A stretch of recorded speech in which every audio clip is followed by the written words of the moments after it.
Assalamualaikum. Bertemu kembali dalam Bicara Santai Bujang Okey. Saya Mimi Saleh dan anda semua berada di FB page Bujang Okey. Ya, kepada kawan-kawan yang tak sempat menonton, tak apa. Saya akan buat watch party selepas ni, jadi kita semua boleh tonton bersama. Jadi hari ni kita akan bincang satu topik mengenai kahwin. Topik kahwin ni macam orang suka lah sembang jadi bila kita membincangkan topik kahwin, kita selalu memikirkan pasangan yang kita cari Jadi kita selalu ada bila pasangan lah kan, kita pun membayangkan lah ciri-ciri yang kita nak lah pada pasangan. Jadi cuba ambil masa sekarang ambil masa dalam 5 saat. Cuba senaraikan 3 ciri pasangan yang kita nak. Okay, saya pun ada senarai yang saya dah buat Okay, 5 saat sekarang kita listkan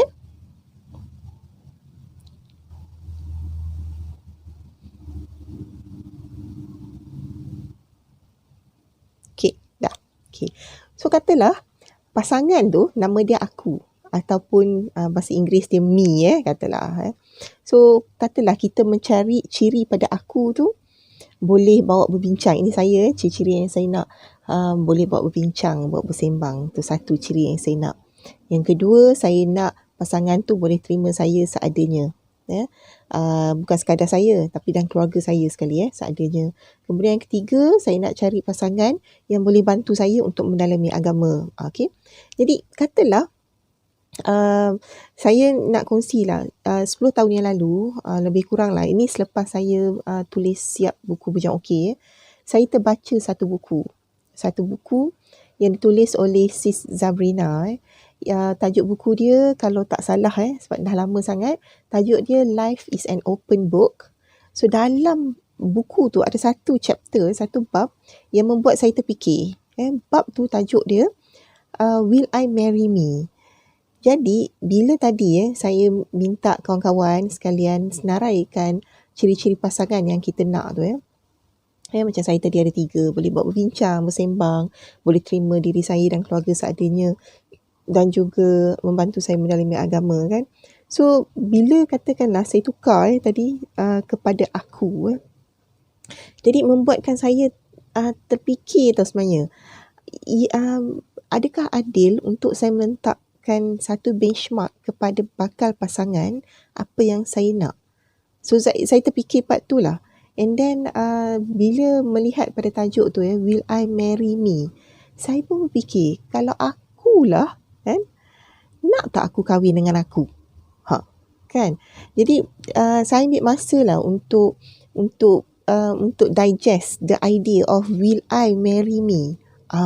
So bila saya start berfikir mengenai will I marry me, start lah nampak semua kelemahan, keburukan yang membuatkan saya rasa kalau aku jumpa pasangan macam ini kan, katakan banyak benda yang aku tak suka mengenai orang itu, mengenai aku mengenai me kan. Jadi aku nak tak kahwin dengan aku kalau aku ada sifat-sifat yang macam tu.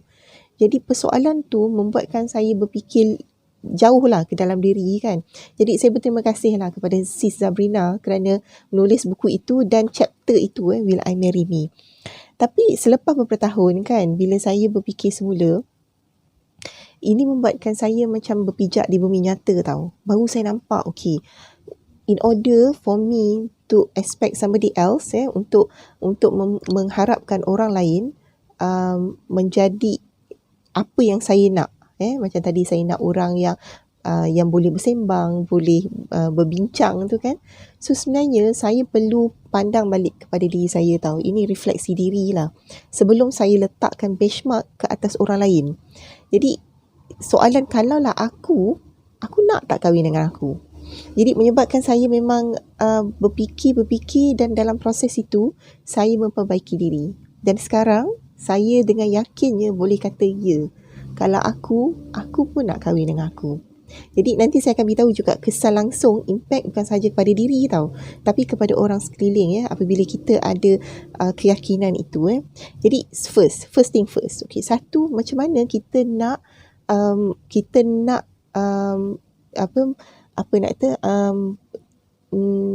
nak sampai ke tahap aku nak kahwin dengan aku. Tapi jangan salah faham bukan bermakna bila aku nak kahwin dengan aku tu marry to myself, maknanya kita tak nak kahwin dengan orang lain. Tak. Di sini ialah kita meletakkan ciri-ciri itu, ciri-ciri pasangan tu sebelum tu melihat dulu kepada dalam diri. So ini semua mengambil proses, ialah satu proses.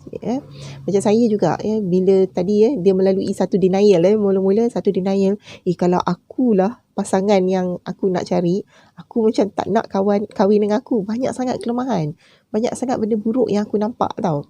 So apa yang first yang saya buat ialah satu, memang kena sayang diri. Bila saya akan sebut perkara ini berulang kali sebab ini prinsip pertama dalam hujah okey, iaitu perlu sayang diri. Jadi bila kita nak sayang diri ni, memang itu pun ada satu proses lain mungkin kemudian saya akan cerita, tapi secara ringkasnya memang kena keep telling ourselves I'm worth it. Diriku ini berharga, I'm worth it, I'm beautiful. Walaupun kita tahu kita kekurangan, kita tak cantik, kita bukan Miss Universe kan, tapi kita melihat kecantikan yang kita nampak macam kita kata cantik juga mata kan, mata bersinar, ataupun comel juga kalau pakai cermin mata macam ni. Jadi macam selalu beritahu diri bahawa I'm beautiful, I'm worth it kan. Tapi pada masa yang sama juga janganlah sampai jadi macam perasan, kita kena sedar bila kita kata berpijak di bumi nyata, bila kita kata kita sayang diri, kita juga jangan ego, jangan perasan.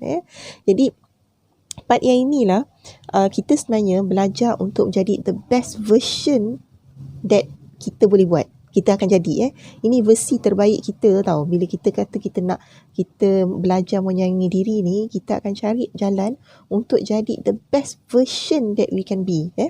Kemudian yang kedua, proses yang kedua, tadi sayang diri. Yang kedua ialah kita perlu belajar untuk ubah perangai ataupun sikap kita. Misalnya tadi saya mencari pasangan yang tadi nombor satu yang saya nak, tadi saya kata saya nak cari pasangan yang boleh berbincang, boleh buat bincang, boleh bawa bersembang.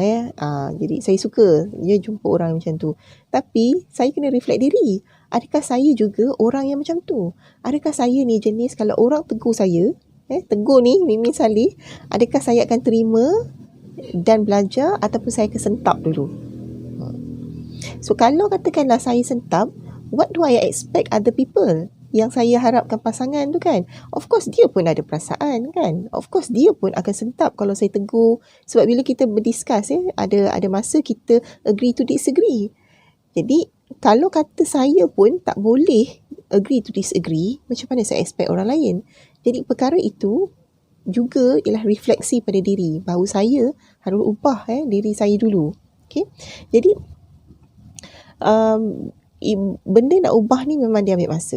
Bila ambil masa, dia bukan berlaku semalaman kata hari ni nak berubah, esok terubah. Tak, it's a process. Jadi ambil masa untuk berubah. So it's good bila kita buat exercise macam ni kan, refleksi diri, kita dah bermula sekarang. Kita dah mula sekarang, tak perlu tunggu tahun baru nak berubah, kita boleh bermula sekarang. Jadi yang ketiga, tadi yang pertama tadi belajar untuk sayang diri. Kedua, kita ubah sikap ataupun perangai yang kita tak suka pada pasangan tu, kita ubah dulu. So yang ketiga ialah bersangka baik dengan orang sekeliling, terutama orang bujang. Okey. Benda ni apabila, sebab masa saya buat buku bujang okey, saya baca banyak buku lah. So antaranya ialah dia ada sebut benda ni, bersangka baik. Buku barat pun ada bercakap pasal bersangka baik. Bersangka baik ni penting untuk kita tidak discriminate, tidak terus mengasingkan satu kelompok dengan kelompok yang lain. Discriminate maknanya kalau kita nampak orang tu tak sesuai dari kacamata kita, kita terus kata oh no dengan orang tu, tak. Okay? So untuk bersangka baik ni ialah satu seni. Seni ni, bila saya sebut seni, dia macam seni jadi penulis, pelukis kan, memasak pun satu seni kan, culinary satu seni. Seni ialah melibatkan kemahiran. Kemahiran perlu diasah, perlu dibuat selalu. Jadi seni bersangka baik ni ialah kita kena selalu amalkan. Jadi bila kita berkenalan dengan orang, memang kita kena belajar untuk bersangka baik. Bersangka baik bahawa katalah kita jumpa tadi kan, kata macam saya tadi kata saya nak cari pasangan yang boleh membantu saya untuk mempelajari agama. Tapi sekali jumpa lelaki yang tak solat, katakan saya jumpa lelaki tak solat. Saya tahu ada banyaklah di luar sana yang kata kita kalau nak cari bakal suami cari yang di masjid, di tempat-tempat baik kan. Tapi saya selalu fikir macam ni tau. Di mata Tuhan, istilah definisi baik itu dia bukannya sama definisi tu macam kita tau. Kita tak tahu apa yang akan berlaku pada hamba Allah ni pada masa akan datang. Jadi dalam bab solat lah, paling mudah bab solat untuk diskriminasi seorang lelaki yang solat dan tak solat, yang berjanggut dengan yang tak janggut, yang pakai songkok dengan yang tak pakai songkok Jadi dalam waktu itu kita dah automatik, kita dah meletakkan buruk sangka. Ini saya punya pandangan Jadi pada saya, bila kita bersangka baik dengan seseorang, ialah kita meletak tepi diskriminasi. Kita anggap semua orang itu, bagi saya lah saya anggap orang tu memang baik. Okay, pada awalnya kita masa kita jumpa jadi isu solat tak solat itu perkara satu lagi tapi yang pertama ialah memang kita bersangka baik bila kita jumpa orang, terutama orang bujang. Tetapi bila kita bersangka baik ni, kita harus lihat dia punya spektrum So bersangka baik ni pun dia ada limit-limit dia lah. Jangan sehingga menjadi naif. Naif ni maknanya kita terima semua orang mentah-mentah baik, tak So apa yang saya buat, tapi at the same time kita pun tak boleh berburuk sangka. So dia macam kalau kita buat satu garisan lurus kan, bersangka baik nombor 5 kat sini. Lepas tu kita letak kat sini nombor 0 ialah berburuk sangka. Jadi kalau kita letak 5, kita letak 0 kan, itu macam ini dah jadi naif lah. Jangan naif sangat bersangka baik sangat. Kalau kat sini yang 0 ni kita dah jadi cautious sangat dah berburuk sangka.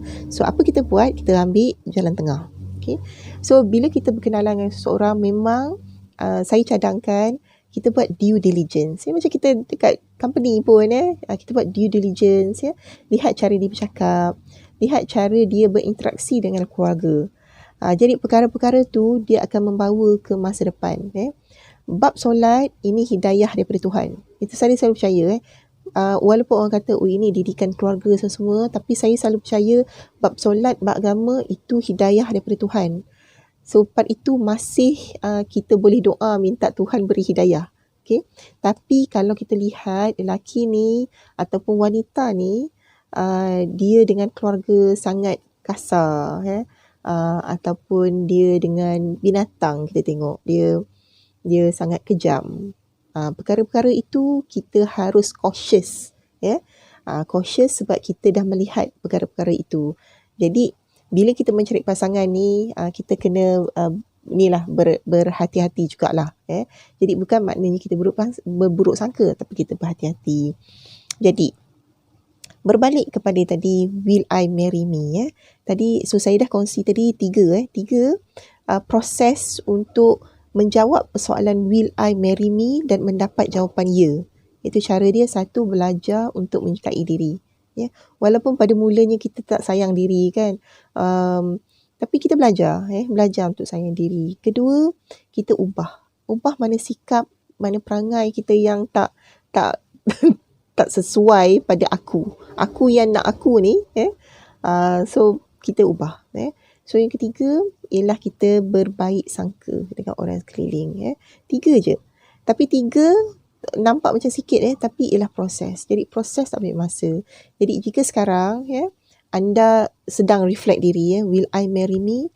Jadi inilah masanya untuk fikir sejenak It's normal untuk manusia mempunyai cita rasa So kita nak makan pun kita nak cari yang sedap, kita nak tidur pun kita nak cari tilam yang empuk kan. Apatah lagi mencari pasangan kan. Kita nak mencari yang terbaik untuk diri kita dan masa depan kita.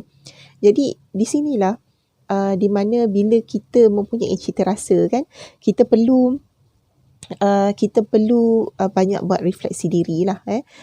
Jadi itu orang kata macam apa, saya pernah selalu dengar orang kata kita nak mencari Rasulullah, mencari pasangan berciri kan seperti Rasulullah, adakah kita seperti Khadijah, kan. Jadi benda-benda ni ialah sebenarnya persoalan untuk reflect diri. Jadi pada bulan yang mulia ini juga ialah masanya masa yang baik untuk kita reflect diri.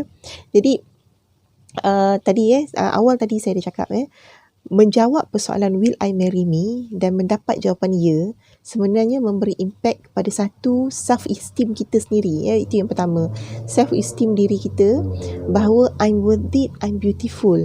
So bila kita lewat kahwin, jadi kita tak rasa tergugat dengan dia punya time, apa dia punya jadual masa. Oh, kita kena kahwin certain time because of orang lain pun kahwin certain time, ataupun kita tak rasa diri kita tak laku. Jadi ramai orang bujang rasa rendah diri sebab rasa diri dia tak ada orang nak. No, you are worth it. So berbalik pada soalan tadi, will I marry me? Jadi perkara ni kita perlu reflect pada diri bahawa diri kita mempunyai sesuatu yang orang lain akan suka tau. Jadi apa-apa pun berpatah balik pada diri kita dan melihat kembali ke dalam diri, adakah kita ini ialah pasangan yang kita nak. Jadi bila kita kata ya, insya-Allah orang lain juga akan melihat perkara yang sama. Jadi ini yang cantiknya apabila kita sayang diri. Bila kita sayang diri, orang lain pun akan jatuh sayang. Jadi ini proses, ambil masa. Jadi di kesempatan ini saya mendoakan kepada semua orang bujang untuk menjadi diri mereka yang baik dan menemui sesuatu yang mereka cari selama ini. So saya harap kita boleh berjumpa lagi di masa akan datang pada hari Jumaat minggu hadapan dengan topik yang lain. Jika ada sebarang komen dan apa-apa yang anda mahu cadangkan boleh letak di bahagian komen, ataupun jika ada cadangan ataupun ada cadangan letak di bahagian komen. Kalau anda suka video ini boleh kongsi dengan kawan-kawan yang lain. Jadi hari ini semoga hari ini menjadi permulaan baru kepada anda dan untuk menemui orang yang anda inginkan, terutama diri anda sendiri. Okay. So sehingga di lain masa, Assalamualaikum dari saya.